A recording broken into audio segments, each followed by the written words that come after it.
We will never sell dreams. We will never say that we have created so and so academy and we'll play the World Cup in the next 8 years. This is what the newly elected president of the AIFF, Mr. Kalyan Chaubey, had to say in his press conference. In fact, the first one after he became the president. Now, we all know how it all unfolded and what happened and everything. You are listening to the Totally Indian Football Show. I'm your host, Siju. And today I have a very dear friend on the show who's a journalist with the Indian Express and also the Express Sports. Mihir, welcome to the show and really happy to have you. Really glad to be here, Seju. It's been long time coming. Yes, absolutely. And thank you so much for taking time and talking to me. And I think it's always most of the times on the show, we've always had reunions as well. So this can be counted as one. And what a way to catch up on things that has happened and probably also looking forward to what will happen. Now, we all know, like I said, how it all unfolded, right? But let's talk about the present. And maybe later in the show, we can go back a bit. So September 2nd was when it was announced that Kalyan Chaubey is the new AIFF president. He was up against Baichung Bhotia, but it was a big margin, which is basically 33 to 1 is how Kalyan won the elections. And Mihir, your initial thoughts when this happened? I think most of us kind of predicted that he would go on to be. So I'm counting you as one of them as well. Is that so? Oh, yeah, absolutely. I mean, I don't think there was ever any doubt that who would become the president. I'll be honest, though, I didn't really anticipate that it would be 33-1. I mean, there were talks until a day or two before the elections that Baichung would at least secure the two votes, the proposer and the second who backed him. So that was a bit of a surprise over there. It reminded me of which was that match way back in 2002, which ended like 32-0 or something, 32-1. There's a famous book on that. Just reminded me a bit of that. But yeah, it was a big surprise, the margin of the defeat, not the result. Right. I mean, like you mentioned, it was the two people that backed or the two states that backed Baichung, right? And yeah, I mean, even if you had to add, you would just probably add one more to it, right? But who knows what went actually behind the scenes? That only one came out in support of Baichung. But let's now look at Kalyan Chaubey. We also see Kalyan is also a former player. And I think it's the first time that we are seeing so many former players as part of the committee or the governing body as such because we had Shabbir Ali and IM Vijayan also taking up some key roles. So, Mihir, what do you think of? Are we looking at something where we are finally giving probably some dues to these players who have actually played part for Indian football? I hope so. I still not jump onto that conclusion. I think it's a little early to say that for the simple reason that I'm yet to see. I'm willing to see how the decision making process takes place in the current administration. Now, there's of course no doubt that this executive body is made up of some very experienced sports administrators, football administrators. You have Tete from Mizoram and Shaji, of course. Shaji Prabhakaran is the secretary. Two people with vast experiences. But Siju, like you rightly said, just the number of players that we are seeing right now in the executive body, that is an encouraging sign. At least it points towards a future where we can see footballers, sports persons having a larger say in the way their federations are run. So I was, in fact, I bumped into Vijayan just after the elections got over, and he's anyway a very cheerful, a very bubbly character, right? And you really could see the excitement in his voice, in his body language, and everything. And you're saying that this was the first time when Climax and Shabbir Ali walked into the football house. You're saying that it's the first time we could feel that energy, that feel that enthusiasm that we'll also now be having a say in the decision making process. And that I think should be a big boost for all the players. There's hope for all of them now. Yeah, and we were also talking about players who going on to be administrators. We also say that good players need not be good coaches. We always use an analogy to say even for administrators as well, good players need not be good administrators. That was one thing you were talking about, but yes, these are players who do take up key decisions and they're at least they have a chance to voice their opinion. But how do you see this new regime? Change is good, yes, but do you see that, like you mentioned also, that it is too early to say anything, but as somebody who's been covering Indian football for so many years, and sport in India or anywhere, in fact, it can't be independent of the politics of that country. So I don't see a point in saying, keep the politics aside and let's do only sports. But here we do have, he's part of the BJP party, but would you see any influences coming in from there like you've seen in the past, or do you see a promising new kind of change? Okay, so about the influence bit, I asked Kalyan Chaubey point blank during the press conference after the elections were over, where I asked him that, look, can you assure and can you ensure that this committee of yours will operate without any interference from the government or any third parties? And his reply was, time will tell. So that, of course, I think is something that we all want to see. But Vasiji, I mean, simple thing. Whenever there's something new happening, whenever there is a fresh start, we always have some hope. So to say, in AIFF, we haven't had a fresh start in decades, at least not in our lifetime, right? When Praful Patel took over and Kushal Das became secretary, it was still more or less the continuation of the previous administration. The same set of people were continuing, and the same things were there. There was no change as such in the way AIFF was run or the people who were running the AIFF.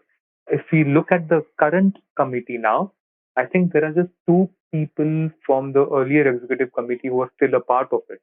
So you can see the entire make of the AIFF, the decision makers at the AIFF. There is a big, vast change. And not just there, we've seen there's a change in the general secretary post, I think, which is, I mean, on a day to day basis, I think it's more important than a president because of the decision making and everything that has to be done. There is a change at the deputy general secretary where Sunand Dodhar takes over. So in a way, we are seeing a complete revamp of the football house, and we can only hope that after years of pain and suffering and bad decisions and everything that's happened, this will lead to a better, hopeful future. Right. Now, before the whole elections happened, and like we saw how Bai Chung was probably confident of probably becoming, or rather, was talking about him being the deserving candidate and all of those things. Anything from him post the elections, apart from the fact that he said that he'll be part of the committee as an eminent player, but is there anything that probably you reached out to him or anything that he had to say? It was kind of sad actually to see the things unfolding the way they did for Baichung. I mean, it was extremely hot that day in Delhi, and three or four of us journalists were inside the lobby of the AIFF headquarters. We weren't allowed inside the building. While the counting was still on for the vice president and the treasurer's post, Baichung just walked out of the building, and there was a car waiting for him just at the gate, and he did not look like he wanted to spend an extra second. So when we reached out to him for a comment, he was slightly reluctant, but he still, I mean, kind of kept a smiling face. Somehow wished Kalyan all the best and just gave that one quote that he'll want to be a part of the executive committee.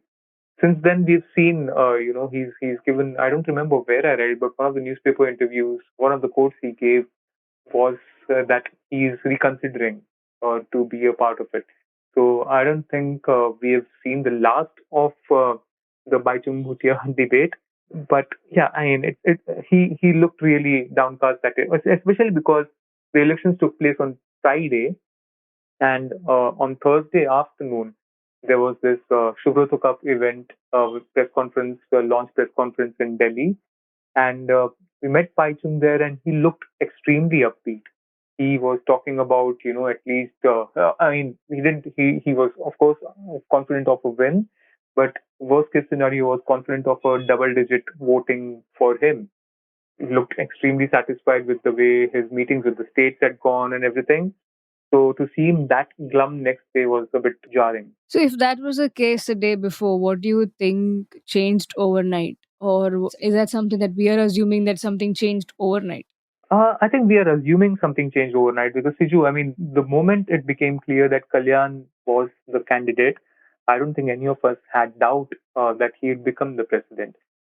Even when Baichung, it became apparent that it would be Baichung versus Kalyan, there was still a thing that Kalyan was the overwhelming favorite to become the president. So I don't think anything changed in particular overnight. Perhaps, you know, Baichung from his meetings, the states would have just been kind to him, being nice to him on face, or he was given wrong projections by the people who were backing him, guiding him. We don't know what's happened because Baichung is yet to speak. But yeah, it can't be that overnight there is such a big change. Right. And just to, I mean, ask you, as someone who's seen Baichung from player to then, he's also worked in the association and his own in his own state as well. But when somebody said that, yeah, he's willing to work closely with Kalyan, that just meant that irrespective of the result, probably he would definitely work. And someone who said that I'm still part of the committee, is he so hurt that he changed his mind, saying that he would reconsider on being part of the committee, or what do you think? I know for a fact that he was very disappointed after the Supreme Court verdict when his entry as his candidature as an eminent player was then no longer eligible. So he was extremely disappointed at that point. And I have again a feeling that, I mean, if we keep the politics of this aside, we don't know for sure whether Baichung was being backed by a certain group of people or not. But purely going on face value, I think Bachung had really invested emotionally in this. He truly felt that he could do a better job or a good job, as president. He had spoken time and again of how shocked he was with the political interference in the elections, which, I mean, I don't know. I mean, he has been both a player and a politician, so I don't know if he should really be that shocked with the level of political interference. But yeah, I mean, I think he genuinely felt that he had a chance. Again, I don't know from what that confidence stemmed, but he was really disappointed. He was really disappointed with the things, the way they unfolded. Right. Okay. Now let's talk about something that we know of, rather about someone who's spoken out is Kalyan. And you mentioned that you asked him those questions and the plans that he's laid down, that, they plan to come up with a short term plan for the Indian football on 7th of September. We are recording this on the 6th. And there will be a long term after 100 days. Mihir, what are your thoughts? Is there anything that you're expecting, or what are you rather expecting for them to come up in the short term plan? So the short-term plan, which Kalyan said that it would be unveiled on September 7. Now, if I've been told that it's been slightly postponed, it might not happen on September 7. I mean, you never know with the AIFF, but it was told that there would be a press conference in Delhi on September 7, where they would just unveil their short-term plan. There is no invite yet for the press conference, and there is no talk. Someone just told me that it might be pushed back by a few days. It was refreshing that he really did not make. I mean, I was just glad that his first statement was that we'll qualify for the 2030 World Cup. I'm just glad that did not happen because, I mean, Siju, you've heard so many of those speeches, those promises, and I mean, how many times you have rolled our eyes when someone says that. So I was really glad he's not kind of lay down that trap for not just his new committee, but for the Indian football fans. Uh, and he sounded realistic. There was, of course, a lot of the government does this for sports, the government will do that for sport, etc., etc. And look, I mean, if the government does come out and support football, I don't think any of us would be complaining. I mean, the priorities which of course, the immediate one would be the Under 17 Women's World Cup. But I think the priority for them should be to sort out the domestic structure, not just for men. I think men still have enough decent number of matches they get in a year, but there needs to be a proper calendar for women because one thing that we've seen in the last few years, last few months is that if we give our women footballers enough time to play, there'll be more of them going abroad and playing quality football than the men. That needs to be sorted out. I mean, the list is long. I mean, Kalyan has given absolutely zero insight into what his long-term plans are, what his short-term plans are. He has a lot of ideas to structurally improve the AIFF in terms of, assigning one executive committee member to every department of the federation and be in close coordination with them, oversee their operations. I think that's an interesting way of going about things. He's spoken about bringing in transparency. How much and how he defines transparency is something that we'll have to wait and watch. But at least the earlier administration wasn't that transparent.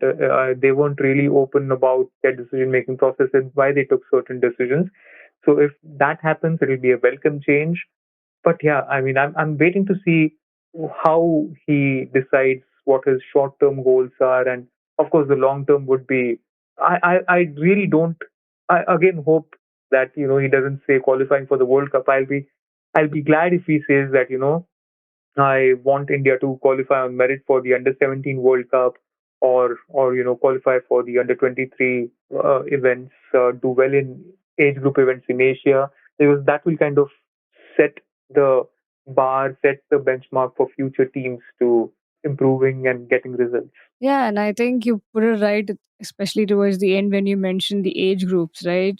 Yes, men, the senior men have a calendar at least set. I mean, there's something happening every year, even if it's for a shorter window, but there is something happening. Women need a longer duration, at least as compared to the men. But what we are completely seeing a miss is at the lower divisions, right? Even the grassroots, there's only one category, and then after under 17, there's none, and then you have to wait for under 23 to come up. So there's definitely a lot of work to do. Like you mentioned, yes, one good thing is, and part of that change was to see the narrative being changed, which is not promising of or not wanting to have a dream that to play in a World Cup. I'm sure if it also brought a smile to the late Novi Kapadia as well.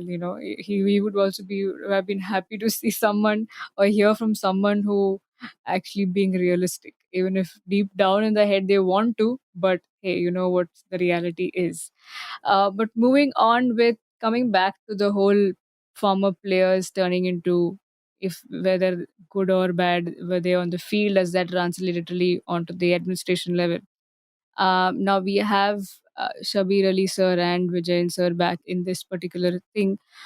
But how do you see, looking at the past, people who had that roles, how do you see these guys putting in front? But because one is, yes, they could be excited that they are made part of the system and the decision making. The other is even Climax Lawrence as well. But the other aspect is also that there is a huge responsibility for them as well, right? Because it's the football that they played in their era is not what it is now. There are things that have changed, the dynamics of it, the whole transfers. It's more bigger, the money aspect, the league aspect, the glamour aspect, whatever, whether we like it or not, the business side of things. So how do you see all of this playing a part, and for them to actually put up, because it's not going to be an easy role to execute. So do you think they would be given complete freedom to come up with their opinions? Do you think it would be a controlled way? I'll be surprised if anyone can stop Vijayan from expressing himself completely and honestly. So I mean, I'll hope that guys like Vijayan and Shabbir Ali, again another one who's often willing to speak his heart out, his mind out. I expect them to say and be truthful more than anything whenever these meetings are taking place. I mean, of course, they need to be aware of the modern trends and practices. But I think it's okay. I think it's okay if the eras have changed. If there is more money now, there are more transfers now. What their inputs will be more valuable in understanding the mindset of players, understanding there's just the need of having more matches for the players, which I think the previous administrations, I don't know if they failed to understand that, or they realized that they were grounded by practical difficulties. We don't know about the previous administration for sure. But guys like Vijayan, Shabir, Climax, Pinky, Tawabi, everyone, each one of them, have played at a very high level. So for players as well, the players who are playing now have that confidence that someone will be representing them in the executive committee. If say for example a young woman footballer, why young? I mean, if even if someone like Asharata Devi right now, if she has something to add value in terms of decision making, I'm sure she can reach out to any of these players and they can then put it forward to the executive committee.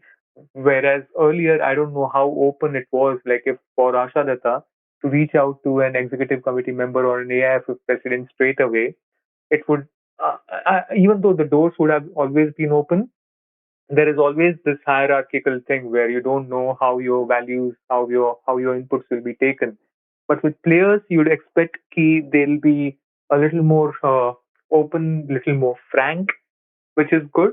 So if even if these players who are in the exco, if they become messengers for what the requirements of the players are in terms of the quality of opponents they play, the kind of matches they're playing, the number of matches they're playing, the facilities, etc., etc. If someone can constantly get those messages to, say, the president or the general secretary or the executive committee members, it'll be nice. And I think these players can act as a bridge between the administrators and the players. Right, and I think how big a boost and a plus is to see women players also being included there, and we always see that disparity everywhere else. But like I said, with the change, we are happy to see some changes that are for the good. So, rightly as you mentioned, if there are women players who are looking into something or they are going through something, that definitely can be heard by them. And we have no clue how it was earlier. So definitely we hope to see. That's all we can say. But come to the closing thoughts, rather closing points. We also have this whole players association, right? The Football Players Association of India. Do you see by any chance that they would probably get, now the only thing they didn't have was an approval by the governing body of the country? Do you see that being changed, or would you say that, do you think these two parties would work together? And if not, then how do you see, they have players part of their AIFF committee as well, and then there are players on this side. So how do you see these two bodies going ahead working? I hope the players' body continues to function independently. You really don't want them to get too close to the federation. That will be kind of, if there should be one slight blurring of lines when it happens, then you start questioning both. I just hope that the Players Federation continues to remain independent, and I don't think there's any plan to kind of merge the two or get the two closer. The Players Federation, I guess, has to stand up to the federation and fight for the rights of those playing the game. And at the same time, you spoke about them getting their members into the executive board or the general body. That is important because if you don't have people over there in the federation, then how will you make your voice heard? So those two aspects are of course there. I just hope, to be honest, like I'll be very honest, I just hope that the Players Federation also starts to speak up a lot more than they are right now.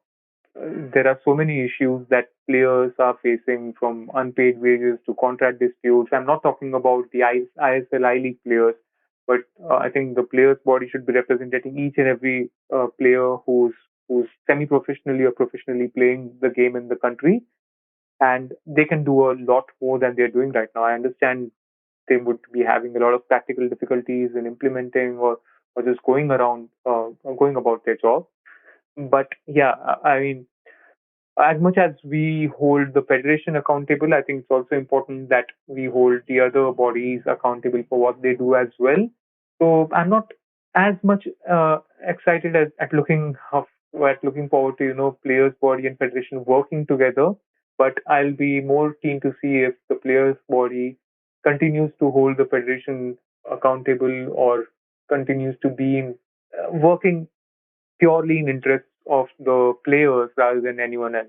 Right. Now I'm coming to the closing thoughts. Is as we look at this whole drama that unfolded from the start, which probably started years back, but just to talk about what happened this year with the petition going into the court and the court having, removing Praful Patel from the place, and then the whole COA starting to work and they having their own agenda or thoughts to work around it. Then the ban that comes in, and then there are things that has to be followed. So we get to work. The Supreme Court then finally agrees of what has to be done, and things happen the way it should happen according to FIFA at least. So and then comes and then the ban is lifted, and then we have elections, and there's a bit more drama about two former players fighting for the position. A lot of things happen, and finally we have a new regime. But Mihir, when you look back at all of this, what do you have to say? I mean, as someone following Indian football so closely, so much drama I don't think we expected. But as you see the whole thing unfolded, what are your thoughts? Was it necessary what all happened, or could this have a lot of things could have been avoided, or all that happened was for the good? I mean, whether it's happened for the good, we'll know perhaps in a couple of years, because I think 2 years would be good enough time to judge whether the current administration has done a decent job. But just one thing I'll say in this. I mean, that's the thing I've kind of strongly felt. I've spoken about this in the Express podcast, also in an opinion piece for the Indian Express. Look, at some level, everyone's responsible for the mess that has happened. The federation, the previous president, Praful Patel, he kind of uh, hung on. He hung on for longer than, what his actual term tenure was. So that triggered this entire thing. The others in the federation who started speaking against him much later, only after the COA came into action, could have spoken up much earlier. The states, Siju, we all know how dormant the states are all over the country, except for some 3 or 4 states. They've never done anything at least tangible that I've seen. But suddenly, when things came upon them, when their existence came under threat, they suddenly all swung into action, and they saw that there's an opportunity now, so let's swing into action and start doing something. They were also like sleeping for the longest time. So states are to be blamed. The AIFF is to be blamed. The COA, I've mentioned it before, slightly got criticized for that, but the COA could have been a little more practical in the way they went about forming the constitution, drafting the constitution. Look, you've signed up to a set of international rules, whether you like it or not, whether you accept or not. You're a signatory to that. I mean, AIFF is signatory to FIFA statutes. You can't suddenly turn around and say that, look, we don't like FIFA statutes, we'll go our way. Unfortunately, even though they may be right, that's not how the world functions. So they could have perhaps taken a more practical approach in drafting of the constitution and done it in a speedier manner, probably. So that perhaps was uh, something that they could have done better. And FIFA, I mean, the suspension of the AIFF, uh, by doing so, they chose to protect their own people, rather than ensuring or protecting the rights of the players. What was the fault of the Gokulam Kerala players who missed an opportunity to compete in the women's championship, the Asian Women's Championship, when the International Olympic Committee bans or suspends a particular country? So, for example, in 2012, when the IOC suspended India, Indian athletes were still allowed to compete as neutrals. They were allowed to compete, but not under India's flag. In FIFA's case, even that is impossible. So I think FIFA is wrong in that. They should be doing more to ensure the players' rights are protected. And it wasn't just about the players. It was about players, coaches, physios, psychologists, the kit Yeah, an man. entire set of club. Yeah. Exactly. There are so many people working behind the scenes whose livelihood depends on football.